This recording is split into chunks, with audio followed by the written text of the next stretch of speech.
I think the most important thing for other cities to consider is how inclusive are they being in terms of the process.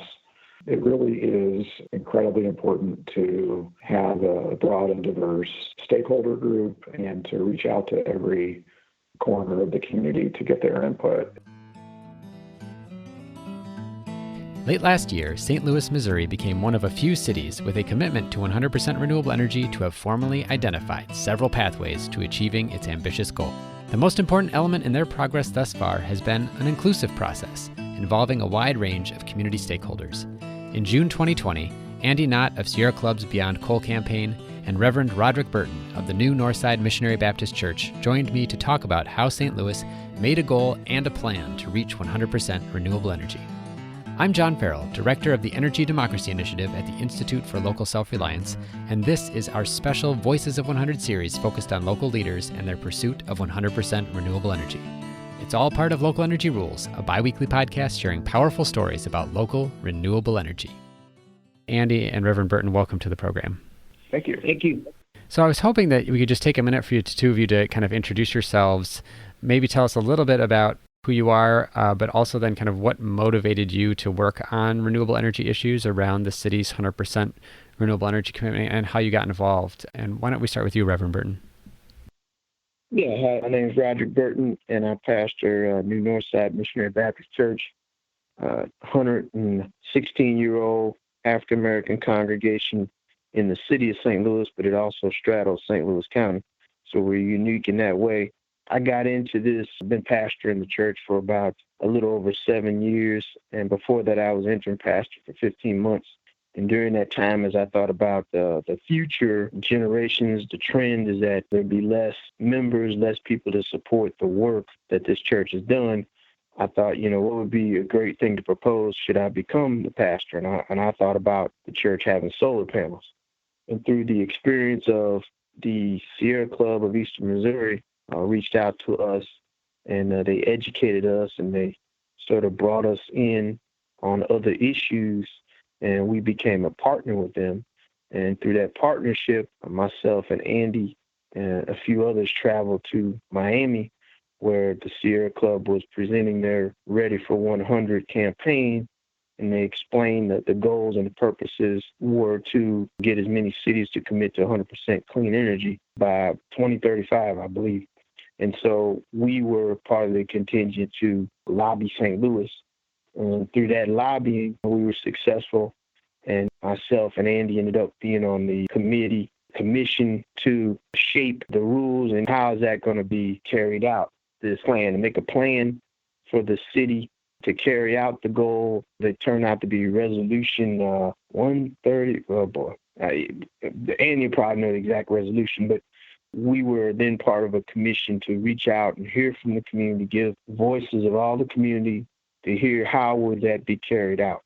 Because just as the goal for our planet survival is to transition, and then there's various talks of green new deals, and as you transit to green energy, if the transition is not inclusive, it can be as exclusive. And as a lot of the problems with the old energies, not just the actual problem of it heating up, changing the climate, but the problems of power and control as well as labor fights, those could be part of the new green energy sector. What was encouraging was that the Sierra Club, in addition to pushing for this campaign, they also were training and equipping partners so that we could advocate for an inclusive implementation of a green future that's necessary for the survival of our planet and our country. That's great. Really great, too, to hear kind of your personal path around clean energy and how that integrated into your work around the 100% campaign. Andy, could you share a little bit about how you came into this work and how you got connected into the 100% campaign? Sure. So I work for the Sierra Club's Beyond Coal campaign, and our goal is to eliminate the destructive burning of coal and its impacts in the country. And for me, this has always been about a public health issue. Unfortunately, here in St. Louis, our utility, Ameren, is very dependent on burning coal. Last year, 63% of our electricity came from the burning of coal. And Ameren has some of the largest polluters in the country in terms of its coal fleet. The Labadie coal plant is the fourth largest source of carbon pollution in the country, which contributes to our climate crisis. It also is one of the largest sources of sulfur pollution in the country.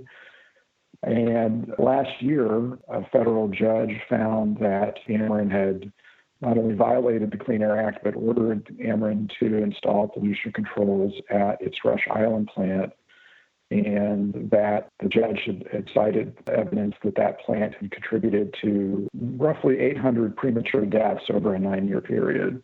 There are these serious health impacts. It's also an environmental justice issue, and I think it was in 2018 that the city of St. Louis issued a report that found that it was an equity indicators report, and it found that Black children were 10 times more likely to visit the emergency room for asthma than white children. So these have real serious impacts on people in the city. So we were looking to approach the city on how to move to 100% clean energy. Sierra Club had a conversation with Lewis Reed, the president of the St. Louis Board of Aldermen. He was very interested and excited in taking up this cause and sponsored the resolution that was adopted in the fall of 2017 to start this process. So the city, ultimately made its commitment in 2018 to achieve the 100% renewable energy target, and also set up a process to create a plan for getting to that goal, which I think was really admirable. We have a lot of cities who have made this commitment and are kind of lost. We actually just worked with some students from the University of Michigan.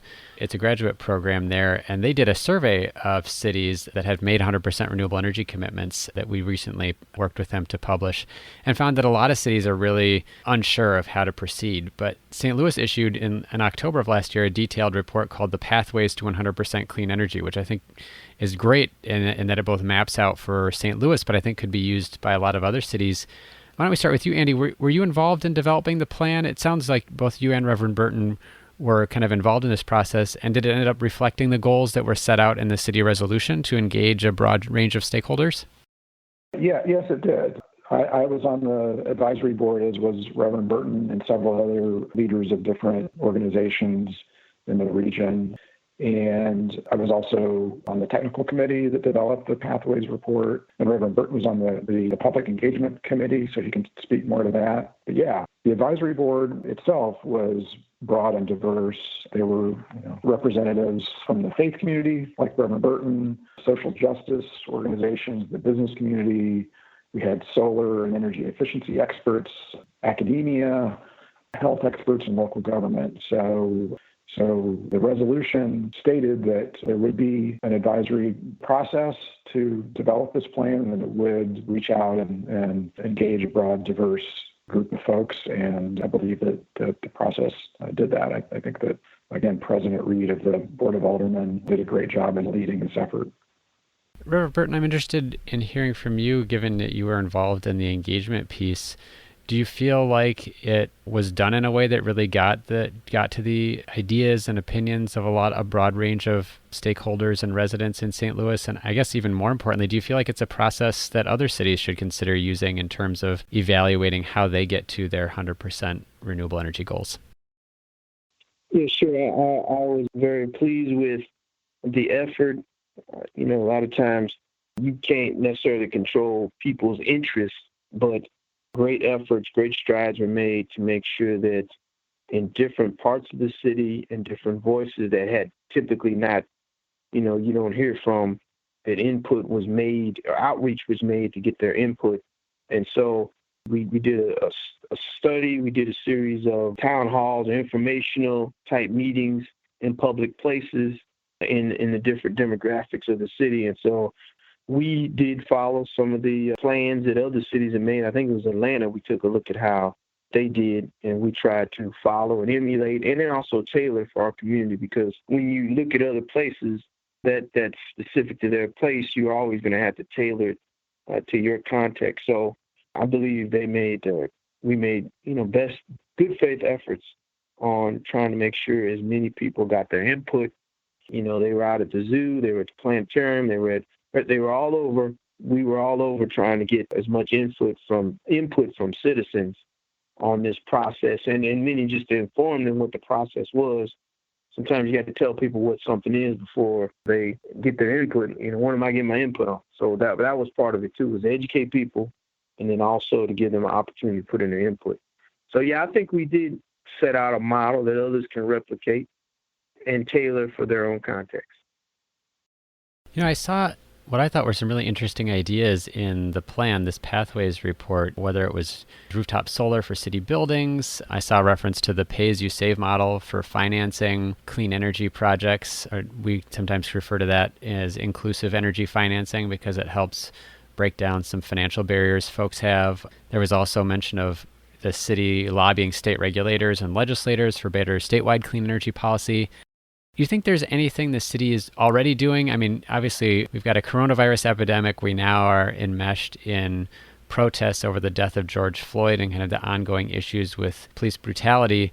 So it's maybe hard to sort of go back to this background issue of the climate crisis. But is there anything the city's already doing around the clean energy goal that you think is worth sharing about, particularly anything that's reflecting on this interest in reducing local pollution and improving health outcomes?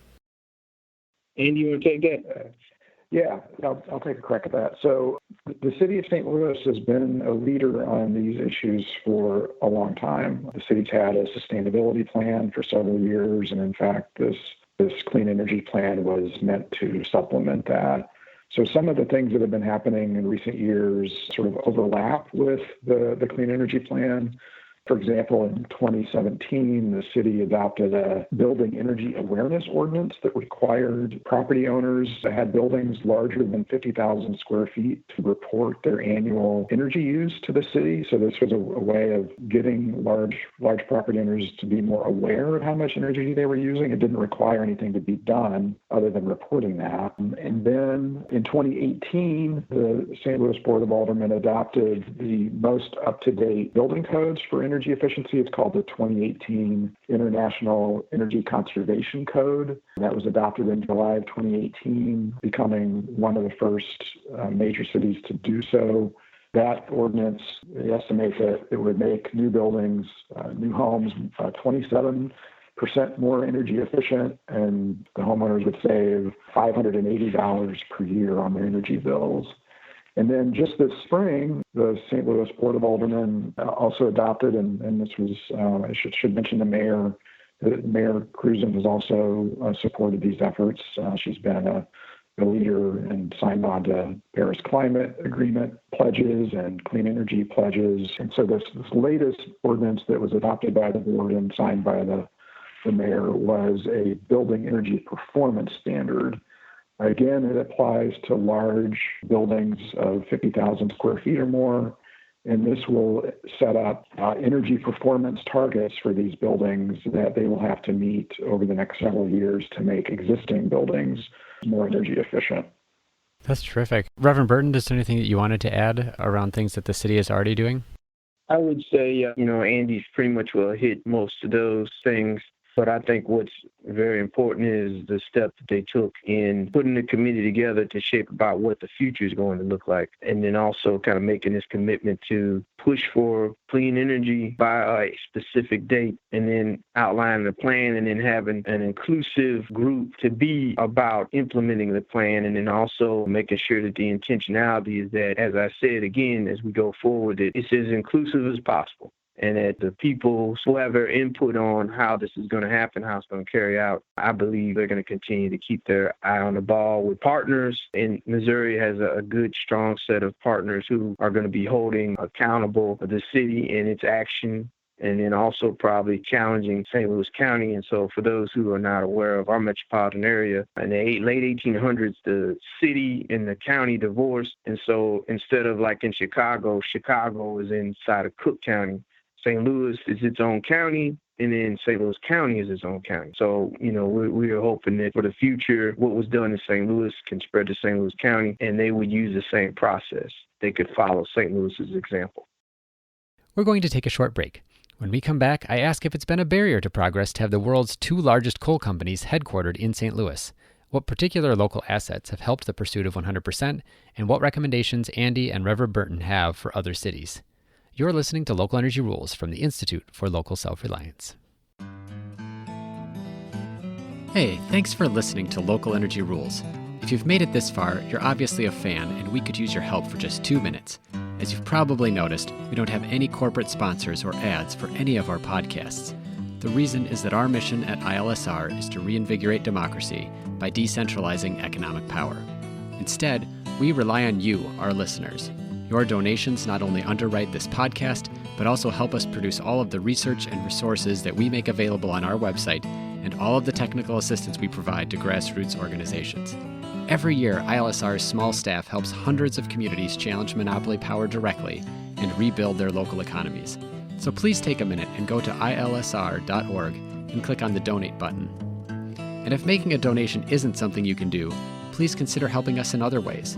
You can help other folks find this podcast by telling them about it, or by giving it a review on iTunes, Stitcher, or wherever you get your podcasts. The more ratings from listeners like you, the more folks can find this podcast and ILSR's other podcasts, Community Broadband Bits, and Building Local Power. Thanks again for listening. Now, back to the program. I want to go back a little bit, Andy, to what you were talking about before. You mentioned Ameren is the major utility serving St. Louis, and that it's very reliant on coal for its electricity production. Also been referenced in some of the news stories around St. Louis's work on clean energy, about it's also headquarters to 2 major coal producers. Those come across as potentially really big barriers, and I'm interested to hear if there are particular ways in which that has presented a barrier to progress. But I'm also curious if there are particular assets that you feel like you have in St. Louis that you've been able to tap in terms of being able to make progress. Sure. So, St. Louis is headquarters to Peabody Coal and Arch Coal, and the 2 largest coal producers in the world. And surprisingly, has not been a barrier to this work. When the resolution to move to 100% clean energy was being considered in the fall of 2017, I think it was the day before it was adopted, there was a push by Peabody to try to stop it, and they were not successful. In fact, the resolution was adopted unanimously by the St. Louis Board of Aldermen. So I think that kind of speaks to your second question about what are the assets that the city has. And the city has a very active and progressive citizenship, and folks are very interested and engaged in improving the city's situation, and that is then reflected in its elected officials. And so fortunately, folks are seeing past the past. I mean, coal is the past, and it is a declining source of energy around the world, and also here in Missouri, and people want to move beyond it. And I think that that's one of the great things about St. Louis is that its residents are very engaged and really want to improve the city for the health of their fellow neighbors. Reverend Burton, anything that you think of being kind of a particular asset to St. Louis in this work on 100% renewable energy? Yeah, I would say what's a good asset to St. Louis is that we have very good partners such as the Sierra Club, whom have been very intentional and very mindful to outreach and make sure voices such an African-American community and other communities are heard, and making people aware about what's going on and inviting them to the table. We have the Missouri Coalition for the Environment. We have a number of partners whom together have been able to successfully lobby for this type of change, and then as well as continue to work in a context where the state government is a challenge, but they've been able to, make gains and at least get conversations and have doors open so that folks can hear what's going on and maybe push past partisanship to do what's best for the state. Sometimes that means just using different language in different contexts, but to continue to strive to reach for the goal. We also have good partners in our academic institutions. Washington University has been a great partner in this resource. And then some other groups I'm blanking out, but we have a Cortex. A lot of people are unaware that St. Louis has got its own sort of high-tech center going on other than Silicon Valley. So maybe it's Silicon Valley, Midwest, by the river. But there's partnerships within the tech community who are also adding to this conversation. So it's a diverse gathering of folks who are partnering and applying good pressure as well as accountability on the steps that are being taken. And so it looks good going forward with this type of team effort. I want to wrap up by asking each of you kind of what recommendations that you might have for folks in other cities based on your experience. I'll start with Andy and then kind of give you the last word, Reverend Burton. Specifically, what recommendations do you have for kind of how to approach this process for folks in other cities? Do you think St. Louis can achieve its goal, and do you think it will be worth it? Andy, to you first. Sure. I think the most important thing for other cities to consider is how inclusive are they being in terms of the process. It really is incredibly important to have a broad and diverse stakeholder group and to reach out to every corner of the community to get their input in this. And I do think the city can achieve its goal, and it certainly will be worth the effort. We're currently, as you mentioned earlier, we're in the sort of the middle of addressing more important issues and the other really important equity issues, including the COVID-19 pandemic, and now the issue of racial justice around police brutality and police killings. And I think that the climate crisis is also an equity issue, and we have to try to solve a lot of these issues on the basis of the inequities that this country and many cities have faced over the past hundreds of years in this country. We have a lot of issues that are based in inequity, and I think we have to keep that in mind as we tackle any of these issues, including the climate crisis. So I think that when we come out of this, we will have not only a more equitable society, but also a cleaner one, and one in which everyone can enjoy public health. Reverend Burton, to you, what recommendation do you have based on your experience in St. Louis, and what do you see as what will make this worth it in the end? Well, I would say that St. Louis has a reputation for those who are here of at times not being as progressive.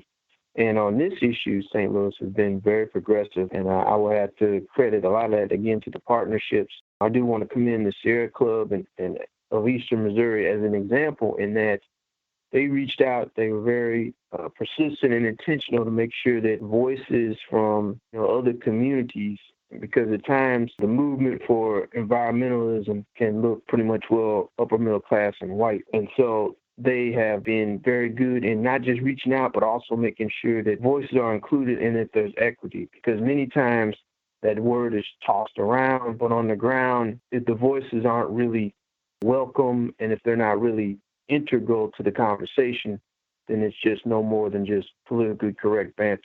But I want to commend them because there's an example that can be done of making relationships. So before we got to this point, there had been an ongoing relationship that was reciprocal, that worked well, so that when it came time for the push for legislation, we were able to work together. It wasn't just, let's talk to you about this particular issue.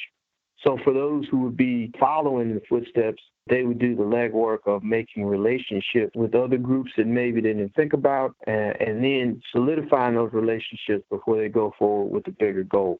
And so I think that is a good example, and that's a good way that St. Louis has demonstrated, and that can be replicated, and I think that will be appreciated and get to not only the goal of survival in reducing carbon emissions, as well as the transition from old energy to new energy, green energy, but doing so in a way that's different than before, that all of us can be proud about and look forward to. Well, Reverend Burton and Andy, thank you so much for joining me for this conversation. It's great to hear about the progress that you've been making in St. Louis and the example that you're setting for other cities who are setting out on this 100% renewable energy work. Really appreciate your time. Thank you. Thank you. Thank you so much for listening to this episode of our Voices of 100% podcast series with Reverend Rodrick Burton of the new Northside Missionary Baptist Church and Andy Knott of Sierra Club's Beyond Coal campaign, both of St. Louis, Missouri. On the show page, look for links to the city's Pathways Report, its Equity Indicators Report, and several other items mentioned in this interview. To learn about other cities pursuing 100% renewable energy, check out over a dozen additional Voices of 100% interviews, including leaders in Madison, Wisconsin, Cleveland, Ohio, or even Abita Springs, Louisiana. Check out the Sierra Club's Ready for 100 campaign page to see more cities and their clean energy goals. Back on the website of the Institute for Local Self-Reliance, you can also find the entire list of 100% cities on our Community Power Map and click through an interactive Community Power Toolkit for stories on how cities have advanced toward their goal. Tune back into Local Energy Rules every 2 weeks to hear more powerful stories of communities taking on concentrated power to transform the energy system. And now to my daughter Meredith for our sign-off. Until next time, keep your energy local, and thanks for listening.